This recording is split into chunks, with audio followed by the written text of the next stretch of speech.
누가복음의 저자 누가가 그가 보고 들었던 예수님에 관한 이 모든 일들을 상세하게 적어 내려가고 있습니다. 먼저 예수님의 이야기를 하기 전에 오늘 1장에서는 세례 요한의 탄생을 기록하고 있는데요. 그것은 마치 영화의 예고편과 같은 기능을 하고 있다고 말씀드렸습니다.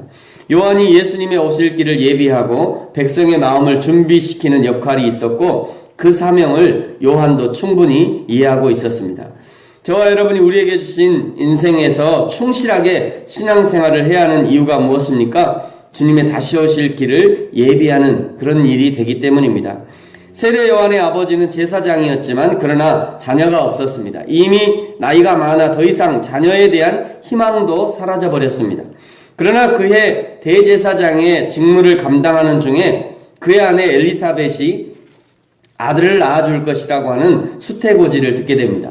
오늘 18절은요, 이런 천사의 수태고지를 요한의 아버지 사가랴는 믿지 못했다고 볼 수 있습니다. 그 이유는 내가 이미 늙었고 그리고 아내도 나이가 많다는 그런 이유에서였습니다.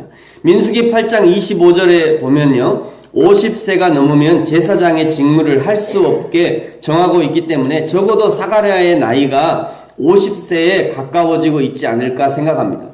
지금이야 50세면 한참 젊은이고 청년이지만 당시에 50세면 거의 늙었다고 이렇게 볼 수 있는 거죠.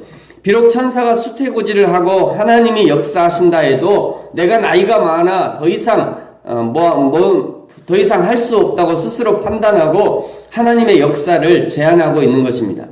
나와 내 아내가 늙었는데 어떻게 이런 일이 있겠습니까? 라는 것이 그저 겸손한 말이 아니라는 것은 20절에 보시면요, 천사가 사가랴가 믿지 않는 것에 대한 징계로 말을 못하게 될 것이라는 징계를 내리시는 것을 보면 사가랴가 정말 믿지 않고 있었다는 것을 알 수 있습니다.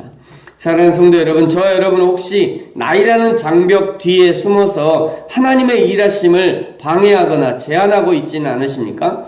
나는 나이가 많으니 못하고, 나는 힘이 없어서 못하고, 나는 여건이 안 돼서 못하고, 못할 이유만 잔뜩 늘어놓고 하나님의 일하심을 거부하고 있지는 않으십니까? 2016년에는 저와 여러분 앞에 스스로 쳐놓은 이 나이의 장벽을 무너뜨리시고 여호와 하나님께는 능치 못할 일이 없으시다는 믿음으로 하나님이 원하시면 무엇이든지 믿음으로 감당하는 저와 여러분이 되기를 축복합니다. 이 천사와의 대화가 많이 길어졌던 것 같습니다. 21절에 보시면 성전 안에서 지체함을 이상히 여겼다라고 기록하고 있죠. 22절은 천사의 징계대로 사가랴는 말을 하지 못하고 그저 몸짓으로 뜻을 표시하고 23절 드디어 그 직무의 날이 다 되어 집으로 돌아갔습니다. 24절은요, 드디어 사가랴의 아내 엘리사벳이 잉태하였음을 말씀합니다. 믿지 않았던 사가랴가 어떻게 잉태할 힘을 얻었을까? 처음에는 천사의 수태고지를 믿지 않았지만 그러나 자신이 말을 하지 못하게 되고 그리고 그 직무를 다 마치고 다시 집으로 돌아오는 그 과정에서 점점 그의 믿음이 회복되어지고 결국 그의 아내에게로 들어가는 일이 있었던 것 같습니다. 만약 사가랴가 계속 불신의 상황에 있었다면 그의 아내에게 들어가지도 않았을 것입니다. 이것이 중요한 부분이라고 할 수 있겠습니다. 누구든지 처음부터 큰 믿음의 사람이 된다면 좋을 것입니다. 그러나 대부분 그것은 쉽지 않습니다. 처음엔 의심이 많지만 그러나 한 가지 일을 생각하고 경험하면서 믿음이 의심을 이겨나가는 것, 그래서 믿음이 점점 많아지고 믿음으로 채워져 가는 것, 그래서 하나님이 원하시는 믿음으로 반응하는 것을 하나님은 원하시는 것입니다. 나는 나이가 많고 나는 믿음이 적고 나는 시간이 없고 나는 힘이 없고 그래서 못한다 말할 수도 있겠지만 어려운 중에도 할 수 있는 조건을 찾는 것이 믿음인 것입니다. 어제 저희 교회에서 처음으로요, 저희 교회에서 등록하시고 출석하는 집사님께 봉사를 맡겼습니다. 처음 맡겼어요. 처음. 지금까지 다 저희 가족들이 이렇게 하고 목사님이 하고 그랬는데 저희 교회에 출석하시는 집사님 중에는 처음으로 봉사를 맡겼습니다. 저도 그분을 생각하면서 무엇인가 그분에게 봉사를 맡기면 좋겠다 이렇게 생각을 하고 있었는데요. 그분이 할 수 있는 일이 무엇일까 생각하던 중에 어제 식사하면서 이렇게 교제하는 중에 주일에 강단에 물 올리는 봉사를 하겠다고 말씀하시는 거예요. 본인이 하겠다고. 자, 하십시오 한 것도 아니고 본인이 하겠다고. 그럼 내일 다음 주부터 제가 강단에 물을 올리겠습니다. 이렇게 얘기하시더라고요. 저희 이제 딸들이 보통 이제 이 강단에 물을 올리기도 하고 새벽에는 저희 아내가 올립니다만 주일에는 근데 딸들이 가끔 까먹어요. 가끔 까먹으니까 이제 예배 중에 이제 올리기도 하고 이렇게 했거든요. 그분은요 무릎을 수술하셔서 고동이 불편합니다. 나이도 많습니다. 주일에 예배가 시작되어야 교회에 이제 오시는 분이시고요. 가끔 주일에 이렇게 다른 일들이 있으면 빠지기도 하십니다.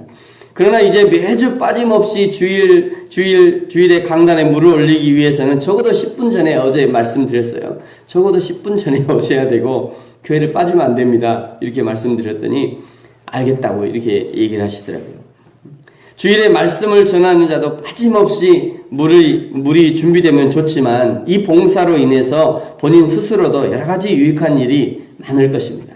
사랑하는 성도 여러분, 우리 부르심 교회가 계속해서 일꾼을 세워가는 교회가 될 수 있도록 기도해 주시기 바랍니다. 또 여러분도 나이 뒤에 숨지 마시고 건강 뒤에 숨지 마시고 여러분이 할 수 있는 봉사를 찾으십시오.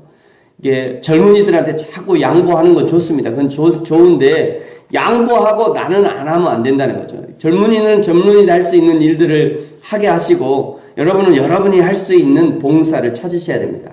어떤 나이 많은 권사님의 그 간증을 들은 적이 있습니다.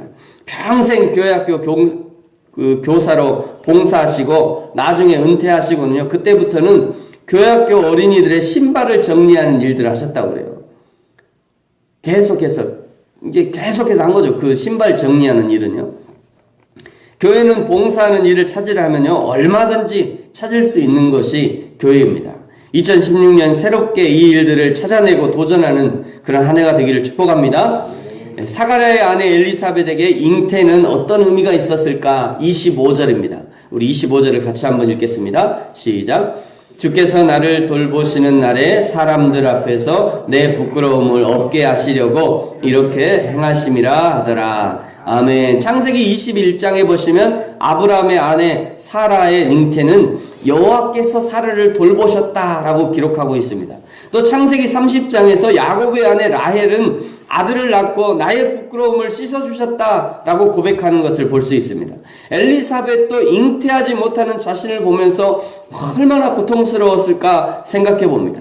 그러나 하나님은 그 고통을 설레임으로 바꿔주셨습니다. 24절에 보시면 잉태한 후 5달 동안 숨어 있었다라고 기록한 것을 보면요. 과연 이 아이를 정상적으로 낳을 수 있을까? 얼마나 고민을 했을까 생각합니다.